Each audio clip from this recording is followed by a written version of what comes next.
Buenos días, como siempre, bienvenidos un domingo más a este nuevo programa de Polynomics.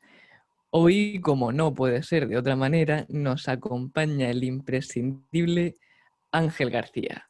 ¿Qué tal va la cosa, Ángel? Muy bien, Joaquín, aquí en Madrid, con todos los bares y restaurantes abiertos, como debe ser, SOS Hostelería, o sea que genial. ¿Qué tal la cosa por Murcia? Nada, pues sorprendentemente bien, la verdad. Ya empieza a hacer calorcete y se nos ha adelantado un pelín la primavera. Y gracias a Dios, porque la verdad es que el frío ya se estaba haciendo un poco agotador. Me alegro mucho, aquí estamos igual, con muy buena temperatura, así que Ya eso. te veo que tiene ahí camiseta de tirante muy, muy ruso. Sí, sí. Bueno, no es el tema de hoy, pero casi, casi. Bueno, algún día lo será, algún día lo será. Desde luego que sí.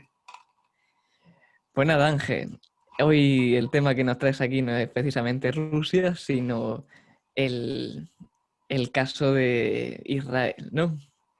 Desde luego que sí. Nuestro, nuestros queridos amigos israelíes que tanto tiempo han tardado en encontrar una tierra, que la han encontrado y la verdad es que como siempre, pues con problemas, ¿no? Sí, desde luego que sí. De hecho, parece que al menos la izquierda más mediática en lo que es Occidente, pues tiene a Israel un poco como Polonia, como un malo de una película y que eso, y que parece que es un país que está despertando pues un poco de, yo me atrevería a decir incluso que odio entre la corriente progresista de países como puede ser el nuestro.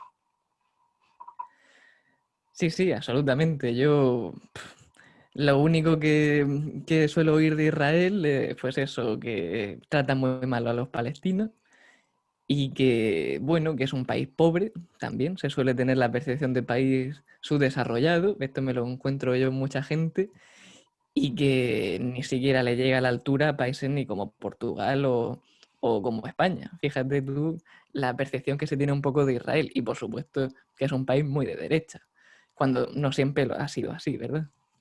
Desde luego que no. Y a colación de lo que acabas de decir, Joaquín, hay que decir que Israel es uno de los 30 países con mayor renta per cápita del mundo. O sea, estamos hablando de que la renta per cápita en Israel roza los 40.000 dólares al año. Entonces, desde luego que no es un país pobre, de hecho es un país bastante más rico que todos los de su entorno.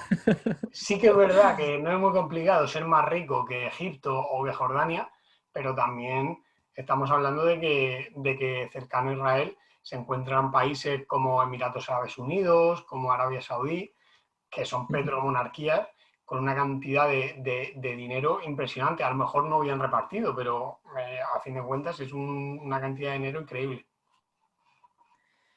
Bueno, Ángel, la verdad es que en nuestro recorrido a lo largo de los diferentes podcasts hemos ido pues por Hong Kong, por Polonia y bueno, ahora Israel. Yo sé que tú también tienes muchos lazos con Israel, o al menos unos pocos, porque has tenido la suerte de estar allí, ¿verdad? Yo de momento no he estado, pero me gustaría saber un poco sobre tu experiencia por aquellos lares. Sí, la verdad es que yo diría que ha sido uno de los viajes de mi vida. Puede que haya sido el viaje de mi vida porque no solo visité Israel, también tuve la oportunidad de conocer un país genuinamente árabe como Jordania. Y desde luego que la transición de uno a otro fue impresionante. Pasé la frontera andando y la verdad es que era como pasar de un país subdesarrollado a un país, pues, como estar en plena Europa, en un país completamente occidental, la población, la etnia mayoritaria, pues sería semita, pero al fin y al cabo son blancos, era un mundo completamente distinto. Sí que es verdad que había una gran cantidad de población árabe, porque obviamente la cercanía lo hace y la gran inmigración que hay en Israel de estos países, pues hace que cada vez haya un mayor número de árabes que van a Israel a ganarse la vida y que en Israel encuentran pues unas instituciones más inclusivas que en sus países de origen. Pero bueno, a fin y al cabo parecía pues eso, un país europeo y desde luego que me sorprendía porque al margen de que sea tan rico, acabo de decir el dato del PIB per cápita, es un país muy, muy austero. es un país sin grandes, a lo mejor con un desarrollo tecnológico brutal, pero lo que son los edificios, lo que son las casas, lo que son los coches, no te creas que hay despilfarro ahí. Yo creo que Israel destaca bastante por su frugalidad. De hecho, su deuda actual, no sé si se encuentra en el 60% del PIB, o sea que un país con las cuentas muy saneadas. Yo me suelo cruzar con mucha gente también que piensa que es un país así más bien inseguro o que ir allí supone algún riesgo de que, bueno, que te caiga alguna bomba en la cabeza por parte de Hamas o algo de este tipo, de que haya mucho terrorismo, por las imágenes que todos hemos visto. ¿Tú tuviste la sensación allí de inseguridad o de que fuese un país que estaba realmente en conflicto y atacado por todos los flancos?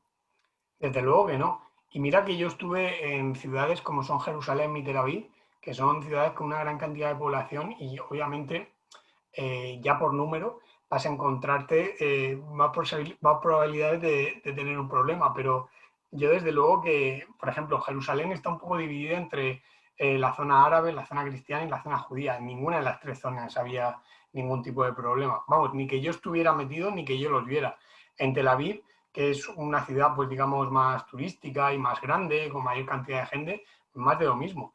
Eh, Al final es que yo era consciente de que Israel es un país en guerra, con mucho frente, pero desde luego que la sensación de seguridad era constante y sí que es verdad que eso, que realmente tú veías una gran cantidad pues eso, de fuerzas y cuerpos de seguridad del Estado que, por supuesto, velan por la seguridad de los ciudadanos.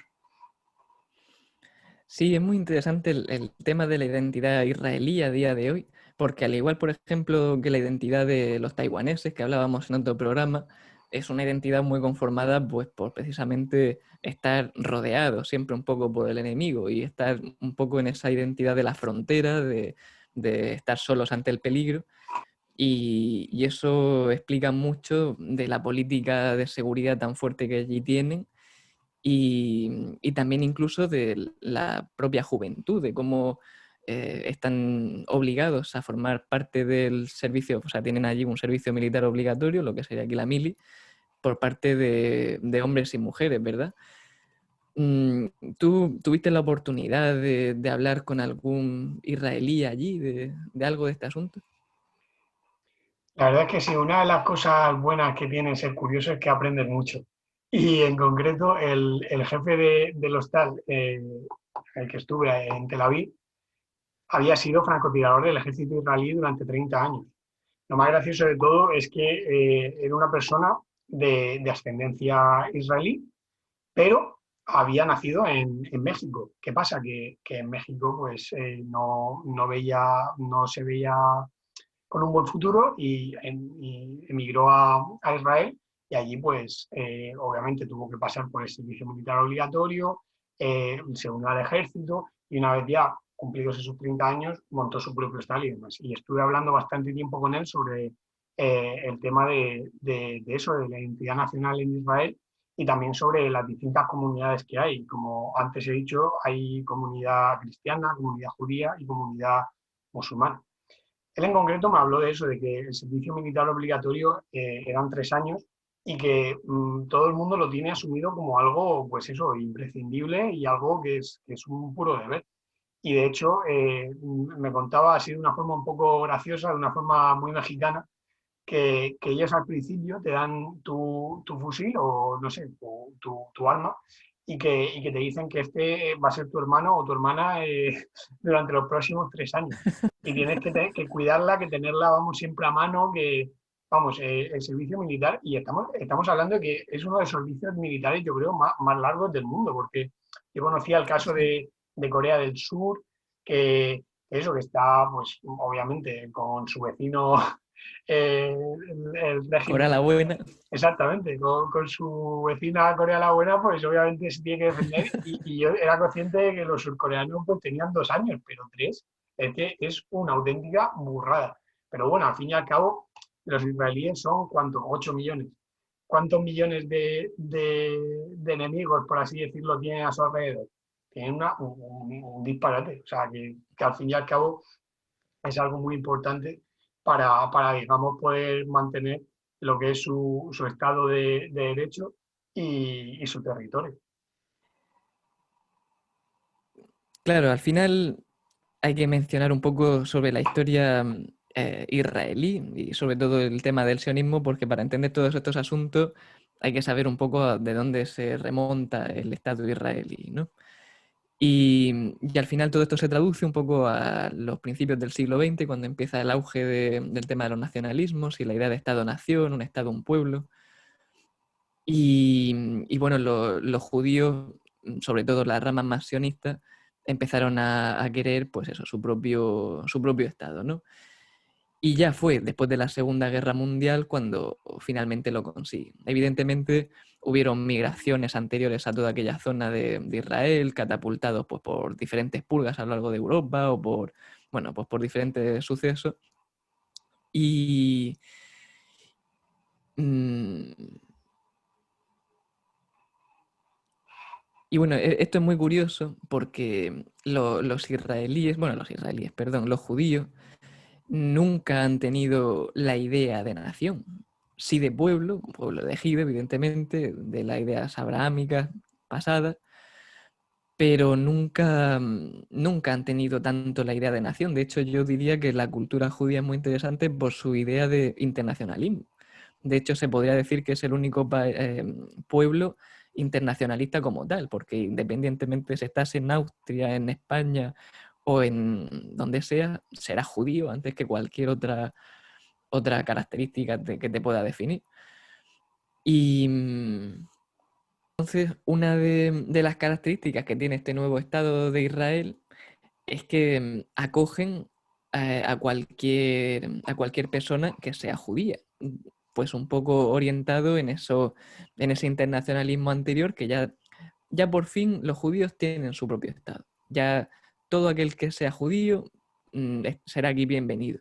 Esto también causó en un inicio algunos problemas de convivencia entre judíos, porque claro, no era lo mismo un judío de Varsovia que un judío que viniese de Yemen. Claro, entonces hayan choques culturales también importantes. Pero claro, en el caso este de tu casero, bueno, del hospedaje este en el que tú te alojaste, pues sería un caso de este tipo, ¿no? Una persona que sería judía y que gracias a esa política tan aperturista, que es muy curioso porque pocos países tienen una política de inmigración tan aperturista, mmm, tuvo la opción de ir allí. Vamos, que esto es una cosa que se entiende sobre todo un poco a través de la historia del porqué del Estado de Israel. Claro, también es verdad que esta persona contaba con que era judía, entonces eso es una gran ventaja de cara a eso, a entrar en el Estado de Israel, a vivir en su territorio, porque seamos honestos, al fin y al cabo, aunque sea un país pues occidental, es un país también muy conservador y que realmente, aunque haya separación de religión y de Estado, digamos la religión no, o sea, aunque haya partidos políticos, digámoslo así, que no sean laicos, que sean, digamos, religiosos, ahora mismo el gobierno, el partido que gobierna no tiene vínculos reales con lo que es la religión judía, aunque muchos de sus dirigentes sí que profesen esta fe. Pero volviendo al tema de la historia de Israel, tú has hablado a partir del movimiento del sionismo que surgió en torno a finales del siglo XIX. Sin embargo, los israelitas, que es como se conocían en la historia antigua, poblaban el territorio que ahora mismo ocupa más o menos Israel, lo poblaban ya en el siglo XII a.C. Y de hecho, en la Biblia, en el Antiguo Testamento, en el libro de Samuel, porque por aquel entonces ellos vivían en un estado de, digamos, semianarquía, que sí que es verdad que tenían unos jueces que, digamos, manejaban, por así decirlo, el poder judicial y si había pues conflicto poder resolverlo, pero estaban en un estado de semianarquía y fue allá por el 1100 más o menos, entre el siglo XII y XI antes de Cristo, cuando los ancianos de Israel se juntaron y fueron a Samuel en Rama. Y dijéronle, cito textualmente del capítulo 8 de Samuel, del Antiguo Testamento: He aquí tú has envejecido y tus hijos no van por tus caminos. Por tanto, constitúyenos ahora un rey que nos juzgue como todas las gentes. O sea, que ya le pedían un rey los israelitas a Samuel. Ya querían tener un estado por aquel entonces. Y estamos hablando, como te digo, Joaquín, de entre los siglos XII y XI antes de Cristo. Entonces ya, digamos, descontento de Samuel por esto, ya a partir de ese momento pues se va a orar, en teoría, con Dios, y Dios le dice aquello famoso de que quieren un rey porque me rechazan a mí. O sea que realmente tiene guasa su cosa, porque el Estado de Israel puede datar de por aquel entonces, claro. Luego llegó en el siglo VIII antes de Cristo el Imperio Asirio y pues eso, lo pasó por encima y conquistó toda la zona, y así hasta el siglo XIX que tú has comentado con el movimiento sionista. Sí, bueno, los pobres judíos han estado vagando por el mundo de un sitio a otro y yo creo que no hay país del que no hayan sido expulsados. Y bueno, por lo menos ahora ya tienen dónde estar. Porque claro, también es cierto que sus raíces históricas se hunden allí en la zona de lo que es Palestina y toda aquella zona del Mediterráneo. Pero después de la Segunda Guerra Mundial, cuando se planteó el hacer un Estado israelí, mm, se planteó el hacerlo nada más y nada menos que en Argentina, por ejemplo. ¿Sí? Lo que pasa es que también hubieron ciertas presiones por parte de Estados Unidos a la hora de hacerlo en toda la zona de Oriente Medio para tener algo más de control o un aliado importante en aquella región. Incluso creo que se hablaba de establecerlo en territorio ruso. O sea, que realmente pues que Israel ocupe este territorio no es algo que sea, pues eso, que haya sido posible en todo momento, sino que se dio la circunstancia al final, pero que se barajaron otras opciones. No obstante, también cabe destacar que antes de la derrota en la Primera Guerra Mundial del Imperio Otomano, muchos judíos que vivían en ese territorio fueron comprando tierras al imperio para establecer ahí sus poblaciones y demás. O sea que realmente ya no solo estamos hablando de que los israelitas, los, digamos, israelíes primigenios, habitaron la zona hace muchísimos siglos, hace miles de años, sino que encima, durante, pues eso, el siglo, finales del siglo XIX, principios del siglo XX, estuvieron comprando con su dinero tierras. Entonces, realmente, pues, a ver, digamos, hay una cierta legitimidad en querer habitar esa zona. Sí, de hecho, por ejemplo, a principios del siglo XX, las mayores migraciones de judíos de parte de Europa hacia Israel fueron financiadas precisamente por grandes capitales como los Rothschild, por ejemplo, Exacto. que fueron, sí, grandes familias de banqueros que financiaron pues eso, la compra de terreno, incluso a la hora de financiar negocios y cosas de este tipo, sí. Pero bueno, creo que a la hora de hablar de Israel, uno de los grandes temas que siempre salen a la palestra es el eterno, eternísimo, inacabable conflicto con Palestina. ¿Y qué nos podrías decir sobre este asunto? ¿Está pronto, tiene solución de aquí a corto plazo o crees que esto se seguirá prolongando a lo largo del tiempo? A corto plazo no, pero igual que en la mayoría de podcasts no me mojo, aquí sí que me voy a mojar. Yo creo que para a lo mejor final de este siglo no, pero principio del que viene, si sigue la política en materia diplomática que está siguiendo Israel, sí que es muy posible que se vea finalmente una solución al conflicto, y que esa solución pase por una gran satisfacción de los políticos israelíes y una gran decepción para los políticos palestinos. Estamos hablando de Yo que, creo que al final cederán ante las presiones de los demás países árabes al, al Israel estar estableciendo tantas amistades con los demás, excepto con Irán o Irak. Que bueno, que en cierta medida es verdad que Palestina, si de alguien está más cercano, es de Irán, por ejemplo. Pero, pero sí, yo creo que que tal vez por presión de los otros pueda haber ahí al final una solución. Es curioso que sea Irán el que, digamos, esté apoyando más a Palestina, porque al final Irán es, como hablamos en el capítulo de Marruecos, es una teocracia chií. Sin embargo, Ujú. Palestina tiene mayoría suní. Pero sí que es verdad que las grandes potencias suníes, como son Arabia Saudí, Emiratos Árabes Unidos o también la misma Jordania, pues al fin y al cabo están en una posición más de vamos a llevarnos bien con Israel porque es un socio bastante importante. Y aunque, digamos, compartan misma rama de Islam con Palestina, pues están viendo que al final no les compensa estar, pues eso, a malas con Israel, porque Israel, como hemos dicho antes, tiene un poderío militar enorme y que aparte tiene muchísimo que ofrecer como socio y, por supuesto, muchísimo más que ofrecer como socio que como enemigo. Totalmente de acuerdo y la verdad es que tener a día de hoy a Israel como enemigo yo creo que no es muy buena idea y menos países árabes que es cierto que aunque algunos como Arabia Saudí tengan un ejército poderoso, de momento a día de hoy son incomparables al poderío israelí y menos también con el primo de Zumo Sol estadounidense que evidentemente le da todo el soporte que haga falta y a nivel de tecnología además también Israel es muy puntero.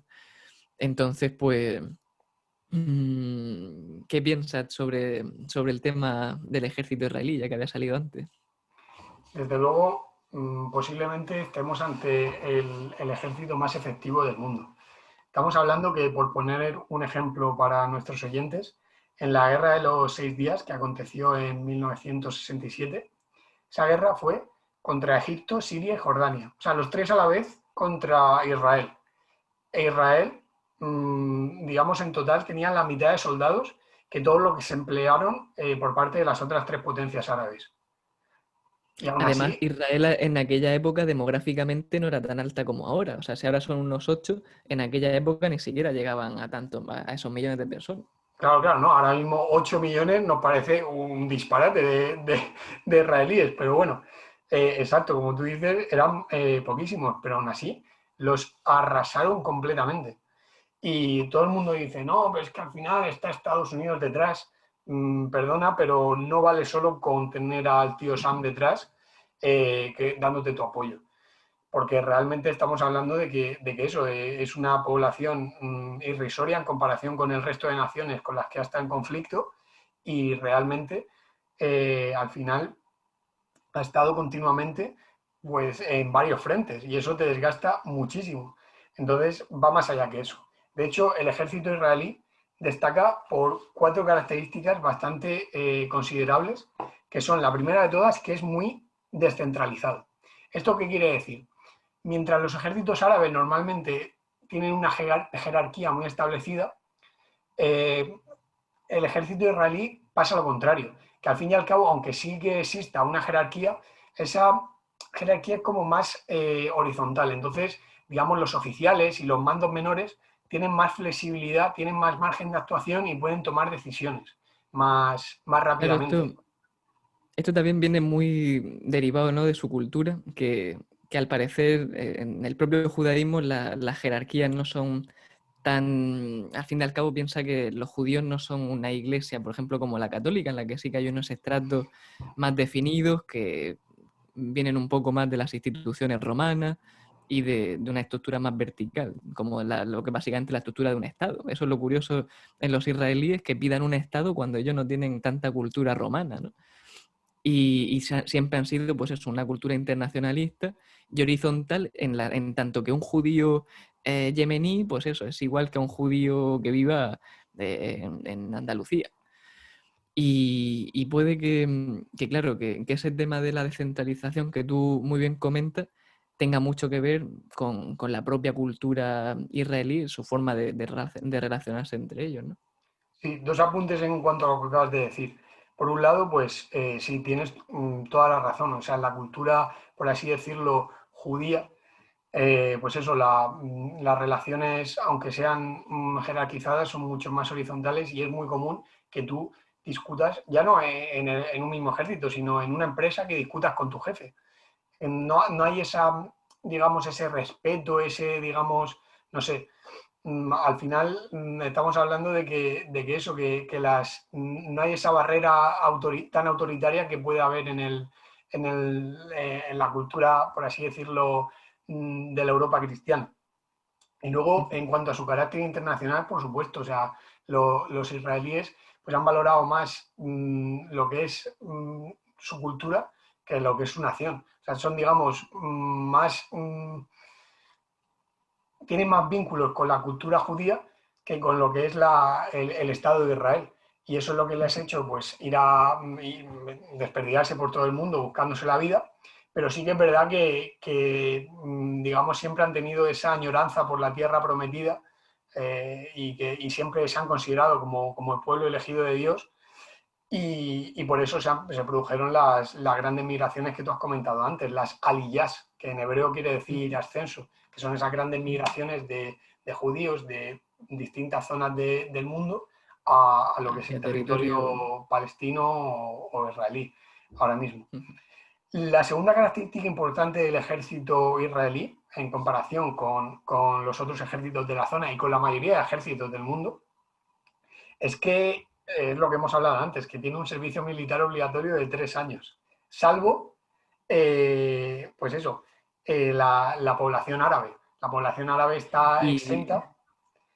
y un apunte sobre el tema este del servicio militar obligatorio. Esto también te voy a pedir que te mojes, Ángel. ¿Tú crees que, ¿Tú crees que es importante tener un servicio militar obligatorio en un país? ¿Crees que tiene, hombre, evidentemente que tendrá sus cosas positivas y negativas? Bueno, tú personalmente me conoces, Joaquín, y tú ya sabes lo que yo opino sobre la guerra, sobre el Estado en general, sobre los ejércitos.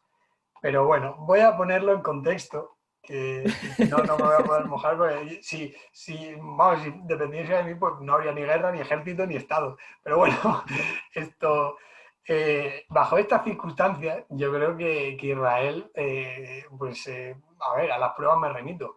Le ha venido muy bien tener esos 3 años de servicio obligatorio, porque al fin y al cabo es que estamos hablando de que no pierde ni una guerra ni una batalla y es un país que no para de crecer económicamente, que no hace más que innovar, que realmente la calidad de vida de la gente va mejorando año tras año y bueno, es posible que en parte de este gran éxito sea de que esté estableciendo una defensa férrea de sus fronteras y de sus ciudadanos, obviamente.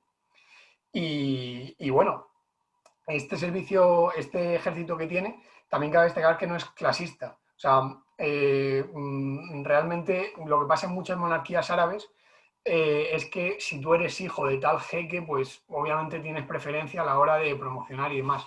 Esto es un sistema de ejército completamente meritocrático. Entonces, pues eso hace que sea un ejército más profesionalizado. Como tercera característica fundamental, tenemos que hablar también de Un que, segundo, un segundo. Es que te quiero preguntar una cosa más. Claro, esto lanza el tema de la meritocracia en el ejército y el pasar todo el mundo por una mili, por ejemplo. Yo sé que aquí en España, por ejemplo, en el caso de haber estudiado una carrera universitaria, tú ya eras alférez a la hora de entrar en la mili. O sea que sí que había ya de serie un poco esa jerarquización a nivel, pues eso, en la propia estructura del ejército. Claro, esto lanza una idea interesante que es el poder de igualar a la hora o sea, de igualdad real, de cierta forma, ya incluso de igualdad formal. igualdad de eh, oportunidades. sí, sí, sí, pero claro, tú vas al ejército y tanto el hijo del rico como el hijo del pobre tienen que ir al ejército, bueno, en el caso de Israel, tanto hombres como mujeres.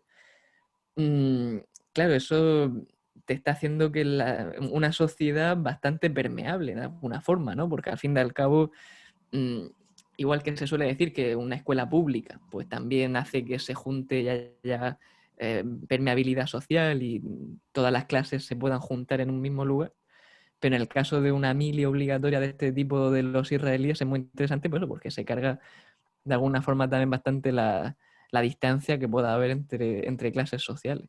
Y bueno, evidentemente que los resultados a la hora después de tener un ejército mucho más profesional y mucho más efectivo y más eficiente, pues a las pruebas nos remitimos, ¿no? Pero bueno, un poco señalar a nivel de la mili o de lo que es el servicio ese, también cómo tiene cierto poder de juntar esa distancia que puede producirse entre clases sociales. Exacto.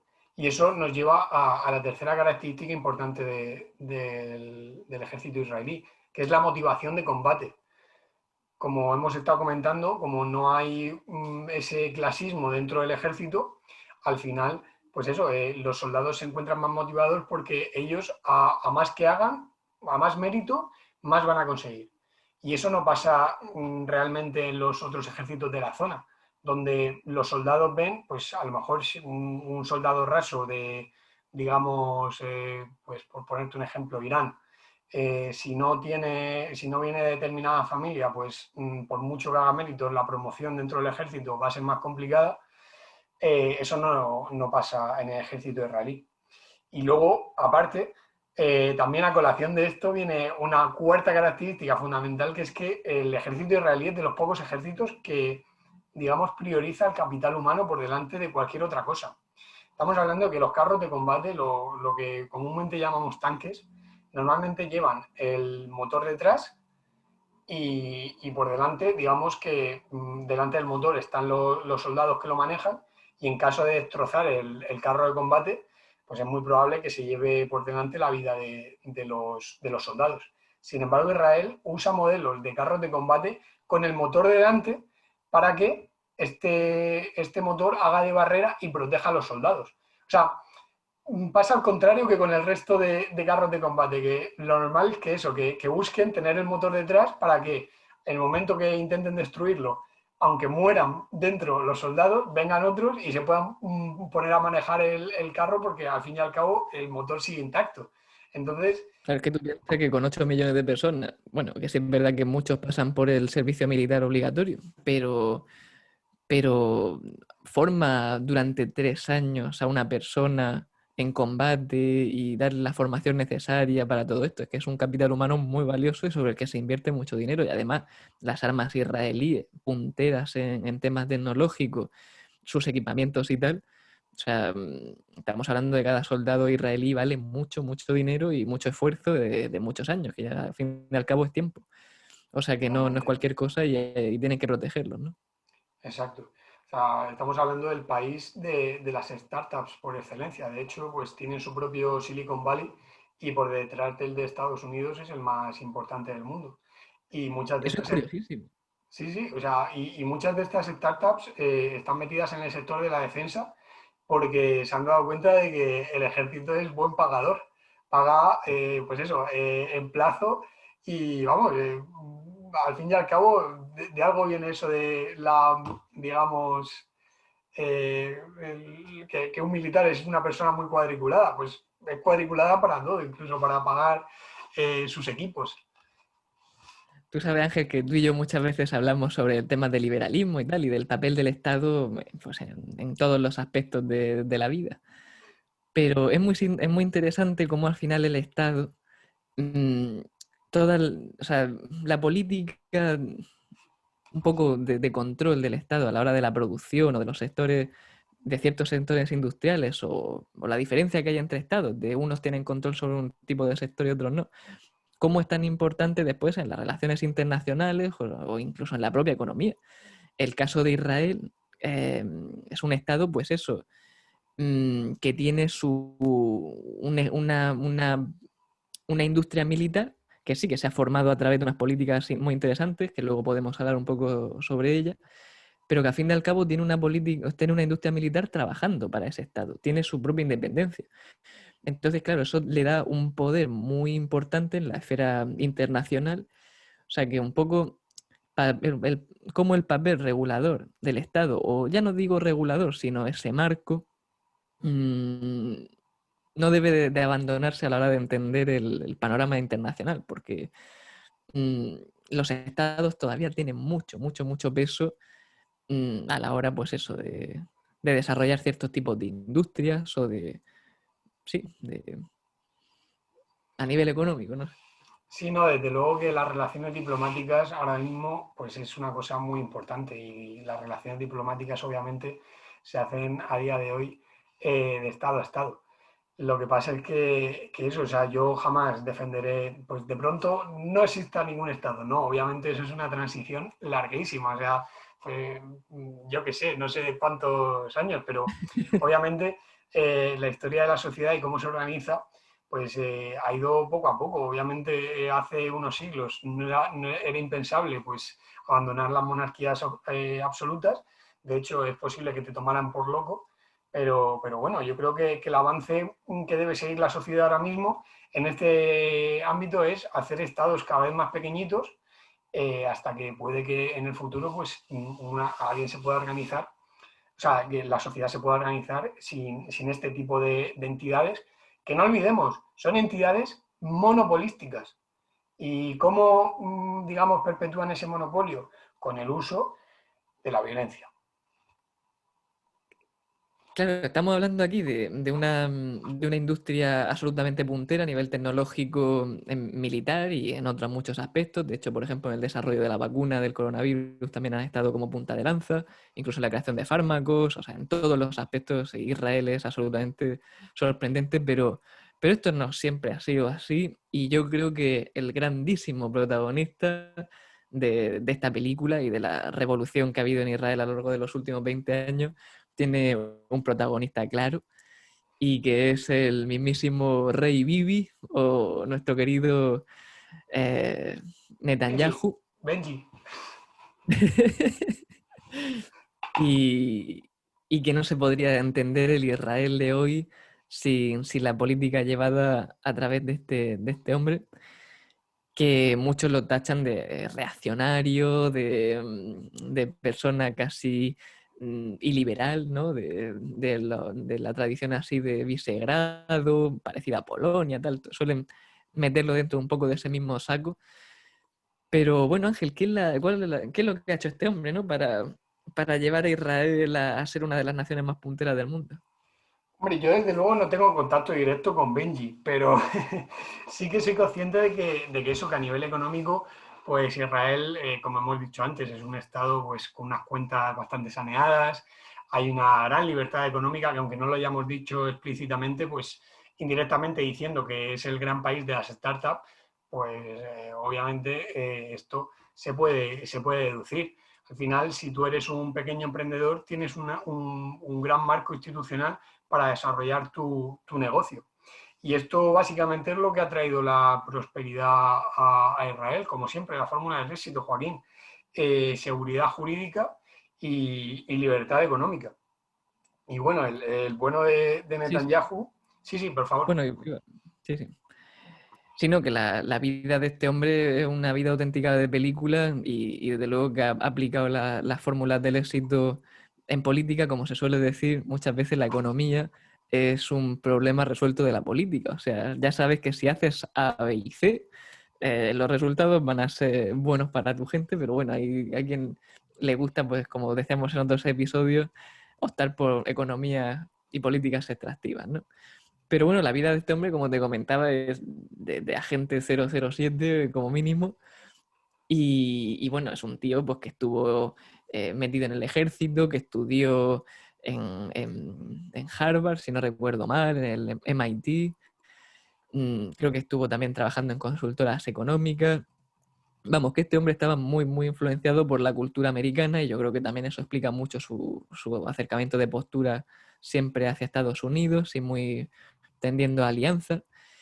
Y desde luego que antes de la llegada de Netanyahu el país era uno. De hecho, era un país más bien tirando a socialista. Los judíos siempre han sido más tendientes a este tipo de ideología, pero es verdad que Netanyahu, en el caso de este hombre, aplicó una serie de medidas muy estrictas, muy orientadas hacia la libertad económica, al estilo estadounidense, que es donde se había formado.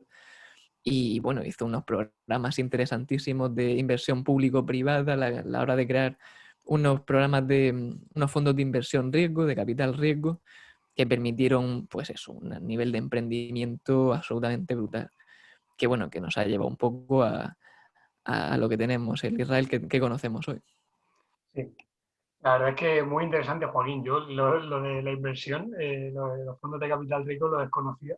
Pero bueno, siempre voy de nuestras grabaciones habiendo aprendido bastantes cosillas y en concreto esta, la verdad que me ha interesado muchísimo. Sí, este programa era muy interesante porque Israel estaba básicamente en la quiebra en los años 70 y 80. De hecho, la inflación era abismal, pero una cosa brutal.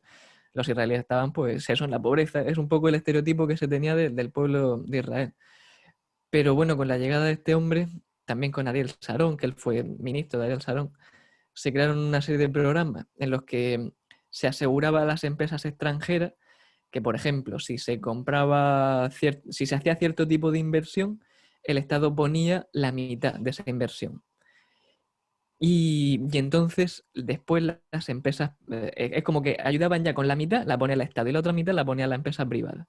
Y entonces, poco a poco, la empresa privada iba devolviéndole al Estado la inversión inicial si eso resultaba ser rentable, ¿no? Claro, Entonces, bueno, el Estado es verdad que tenía mucho cuidado a la hora de dónde invertir el dinero y tal, era un programa bastante serio, pero al final hicieron, pues eso, un programa de atracción económica extranjera brutal.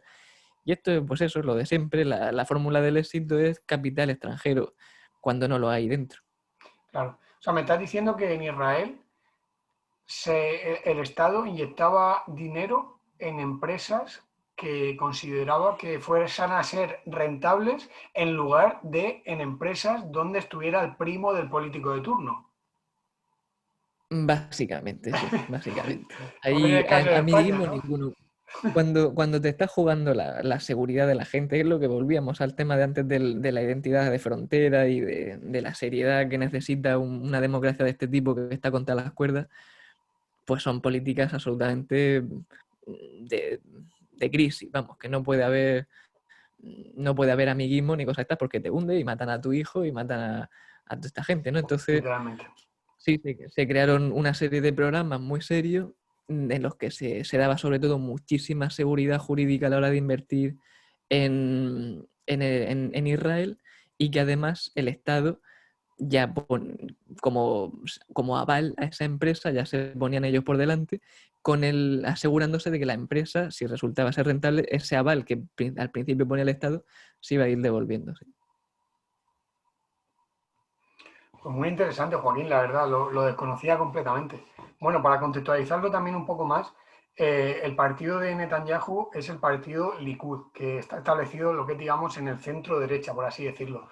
No obstante, ha recibido apoyo de partidos muy conservadores que no son partidos laicos, que son partidos de confesión judía, que sí que es verdad que el propio Netanyahu también se considera judío, dice que es judío, pero bueno, su partido no es un partido religioso. Y cabe destacar que al margen de esta política económica abierta y bastante liberal, pues al final estamos viendo que Israel es un país bastante conservador. De hecho, los judíos ortodoxos reciben paguitas del Estado para, digamos, simplemente, pues eso, tener hijos y dedicarse a estudiar la Torá. O sea Es que que, el caso de los judíos ortodoxos, es que esto también es interesante señalarlo y debería de saberlo nuestra audiencia, es que los judíos ortodoxos son una rama bastante nueva de los judíos. Es una rama que surge en Polonia y creo que es sobre el siglo XVIII, cosas así. De hecho, las vestimentas que llevan son muy características de la Polonia de la época, de la aristocracia de la época polaca. las Y patillas con tirabuzones y las barbas, efectivamente, las barbas, las el mujeres que sombrero. también se tienen que poner pelucas, después tienen un montón de interpretaciones muy particulares de la Torá, tienen como 600 y pico mandamientos. También son muy endogámicos, solamente entre ellos, por eso tienen tantos problemas oculares y cosas de este tipo. Y, y sí, sí, por eso dentro de lo que es el judaísmo hay que distinguir entre diferentes ramas. Hay una rama muy, muy conservadora y también muy, mm, sí, diría, un poco activa económicamente, como puede ser este tipo de ramas como la ortodoxa, que claro, que al fin y al cabo necesitan de subvenciones y tal porque no hace mucho, aunque sí que es verdad que son comerciantes en sitios como Nueva York muy, se le suele atribuir todo el comercio de joyas y tal. Pero sí, esta rama no. Y después hay una rama muy interesante también de los judíos, que yo he visto sobre todo en grandes ciudades, como Nueva York, en Londres y tal, que son las ramas más liberales. Que tú vas a una sinagoga, y esto es muy curioso, esto nunca he conseguido explicármelo muy bien. Vas a una sinagoga y te encuentras gente transexual o muchos gays y tal, y todo esto son judíos. Y sí, siempre han habido ahí unos judíos más liberales y otros más conservadores. Es un tema interesante sobre el que yo nunca me he conseguido explicar este asunto muy bien, pero sí. Y también, por ejemplo, todas las ramas más liberales siempre han estado más asociadas un poco a la izquierda, a la Revolución Rusa, en fin, a todo esto. Sí. Pues nada, la verdad que muy interesante el tema de esa corriente, digamos, liberal de los judíos en Estados Unidos. Pero bueno, eh, hemos dejado bastante claro que al final el gobierno israelí tiene muchos vínculos con lo que es, por así decirlo, la cúpula judía de este país. Pero también es verdad que se está enfrentando a una de sus situaciones más complicadas de lo que es su carrera política. Netanyahu lleva en el cargo de primer ministro, creo recordar, desde 2009, pero también fue primer ministro a finales del siglo XX. Pero bueno, ahora mismo creo que fue en 2018 cuando el fiscal general de Israel le empezó a investigar por, atención, soborno, fraude y abuso de confianza. Estamos hablando de cargos bastante serios, en los que, pues eso, se ha visto envuelto en acusaciones de que ha recibido sobornos de empresarios amigos suyos, de incluso haber él, pues eso, dado beneficios a determinados periódicos o empresas de telecomunicaciones para trato favorable a nivel de cobertura de prensa. Y bueno, este tipo de acusaciones pues está haciendo que la figura de Netanyahu pues esté entrando un poco en decadencia, pero bueno, al fin y al cabo es hasta este año cuando tiene pensado ser primer ministro y a partir de ese momento dejará el cargo, ¿no, Joaquín? Sí, efectivamente. Creo que fue en 2018 una coalición de gobierno que tiene con un partido más hacia la izquierda, porque ahora mismo en Israel hay mucha volatilidad a nivel electoral. Al parecer es un sistema parecido al español, en el que hay muchos partidos y es difícil llegar a acuerdos de gobierno. Y uno de los acuerdos era que a finales de este año Netanyahu tenía que dejar el cargo. Así que nos queda Netanyahu para poco tiempo, Ángel. A mí, sinceramente, ¿qué quieres que te diga? A mí este hombre me caía bastante simpático. Bueno, seguro que los palestinos no le van a echar tanto de menos. Así que eso, vamos a abrir Eso es verdad. el melón final, Joaquín. Tema Palestina. ¿Qué opinamos? Uf. Pues sinceramente, Ángel, no lo sé. No lo sé. Yo, El tema palestino. si me permite, Joaquín, voy a contar una anécdota. En medio de Jerusalén, Claro, claro, claro. de hecho estábamos a los pies del Monte de los Olivos, allí donde Judas vendió a Jesús por unas monedas de plata. Estábamos sentados, yo con mis compañeros de viaje, estábamos sentados tranquilamente descansando porque la subida no era moco de pavo. Y de pronto llegó una persona de apariencia árabe y intentaba vendernos, pues eso, como una especie de cartulina con un dibujo pintada, lo típico, un vendedor ambulante.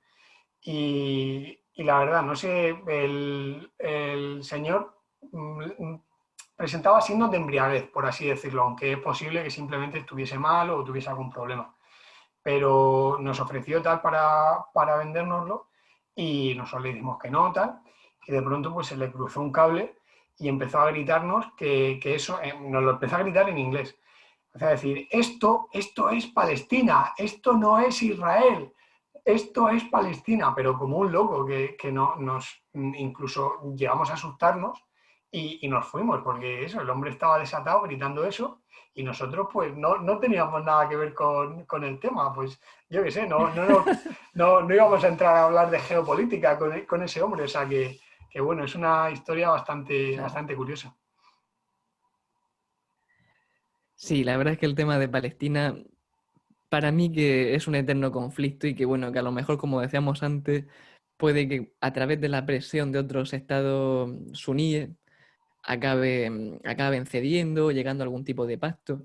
Trump, por su parte, intentó que hubiese un pacto entre Israel y Palestina, pero es verdad que las condiciones que se le pusieron a Palestina fueron casi humillantes, no muy al servicio de lo que se dijo desde Israel.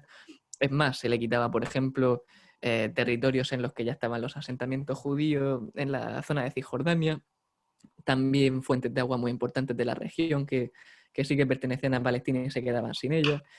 Entonces, bueno, el tema palestino, de verdad que ojalá se llegue a un pacto en el que, bueno, simplemente se pare la guerra, que haya paz, eso por supuestísimo, y que simplemente se respeten las fronteras, aunque es verdad que Israel se ha ido comiendo poco a poco Palestina, las cosas son como son, y bueno, evidentemente las heridas ahora mismo allí son bestiales, ya muy profundas. Es un tema que se lleva encarnizando ya durante décadas y evidentemente yo creo que es el momento de pasar página, que ahora mismo un conflicto de ese tipo tiene poco sentido y bueno, en Estados Unidos, por ejemplo, dijo bueno que si se llegaba al final a ese acuerdo y ellos iban a poner 50.000 millones de su parte pues para inversiones extranjeras allí en el país y tal, pero que al final los palestinos, viendo las condiciones restantes que les quedaban por esos 50.000 dólares, dijeron, bueno, nosotros no vamos a vender nuestra alma al diablo y no, Palestina no está en venta, porque claro, al final el Estado se les queda como un queso gruyer que no está conectado, que por una parte está la Franja de Gaza, por otro poblados por ahí sueltos, Saltos del desperdigados. Golán, sí. Exactamente. Entonces, no... es un asunto muy complicado, además también con el cambio de la capital a Jerusalén también fue una provocación muy importante. O sea, realmente no se están llegando a acuerdos, no se está llegando a ninguna conclusión, pero espero, pues eso, que al final haya una mínima, un acuerdo de mínimos en los que se permita a Palestina ser Estado independiente, reconocido por la ONU y por todos los países, y que los dejen en paz también, y que Israel haga su camino y Palestina haga el suyo. Sí, la verdad que el movimiento que hizo Trump en 2017 fue un gran golpe de efecto que provocó unas grandes protestas en el mundo árabe. Estamos hablando de que Jerusalén Este, según el derecho internacional, es territorio ocupado por Israel. Entonces, al final, al reconocer Jerusalén como la capital del Estado de Israel, pues eso, digamos, deja de considerar esta ocupación y es un chasco bastante tremendo a nivel, pues eso, diplomático para el Estado palestino. Yo también considero que los palestinos, igual que los israelíes, pues no sé si merecen tener un Estado, porque al fin y al cabo, como tú sabes, para mí el Estado es algo que muchas veces entorpece más que beneficiar, pero que bueno, que tienen derecho a organizarse a nivel social en ese territorio, porque realmente estamos hablando de que eso, la zona pertenecía al Imperio Turco Otomano, que tras perder en la Primera Guerra Mundial, pues eso, se establecía ahí un protectorado por parte del Reino Unido, el protectorado de Palestina, y, pues eso, esa gente vivía allí y tenía su vida. Claro, luego ya cuando se llevó a cabo toda la descolonización y demás, pues efectivamente se tuvo que llegar a un punto común entre la población judía que había ahí y que había comprado tierras al Imperio Otomano y quería tener su propio Estado, un Estado, digamos así, judío, y la gente palestina que quería tener un Estado, pues es un Estado islámico. Que sí que es verdad que si hay algo peor que un Estado, es un Estado confesional, pero bueno, cada uno desea lo que desea y al fin y al cabo yo considero que eso, que se debería llegar a un entendimiento y que cada comunidad tenga su lugar donde poder desarrollar sus proyectos de vida. No obstante, cabe destacar que Israel es una democracia bastante más consolidada de lo que es Palestina, por no decir que Palestina no es democracia alguna.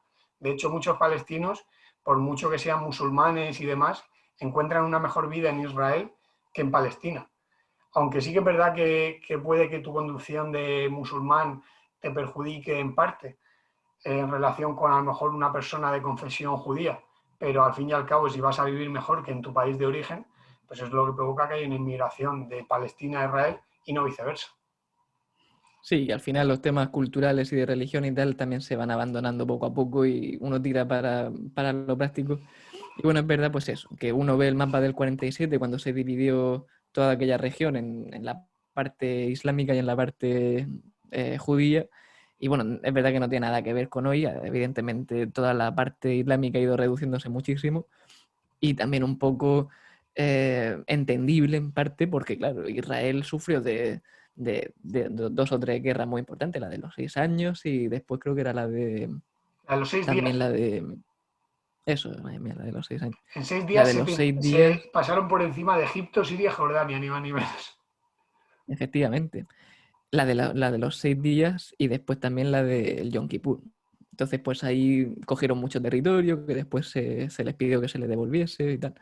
Entonces, pues claro, Israel también acogió a través de esa forma, también es verdad que invadidos o por varios países árabes, al final terminaron cogiendo territorio a Palestina, ¿no?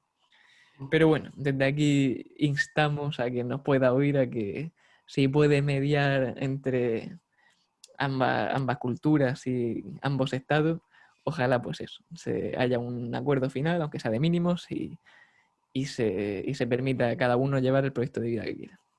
Exactamente, y que todos alcancen pues eso, un nivel de desarrollo y de prosperidad pues lo más elevado posible.